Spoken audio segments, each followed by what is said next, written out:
తెలుగు రాష్ట్రాల్లో ఎక్కువ మంది వెళ్ళేటటువంటిది ఇంజనీరింగ్ సైడ్ ఆప్షన్. ఇందులో మళ్ళీ ప్రధానంగా బీటెక్ చేస్తూ ఉంటారు. ఇందులో మళ్ళీ రెండు ఉంటాయి. బీటెక్ ఇన్ ఇండియా ఉంటుంది, బీటెక్ ఇన్ అబ్రాడ్ ఉంటుంది.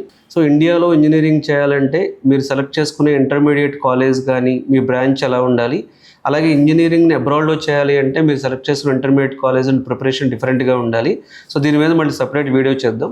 సో ఇందులో కూడా మీకు ఇంజనీరింగ్ ఆప్షన్స్ ఇప్పుడు చాలా వచ్చినాయి. Artificial intelligence, cloud computing, robotics, data engineering, cyber security, ECE, triple E, mechanical, civil, ఇలా చాలా ఆప్షన్స్ ఉన్నాయి మనకి ఇంజనీరింగ్ చేయడానికి.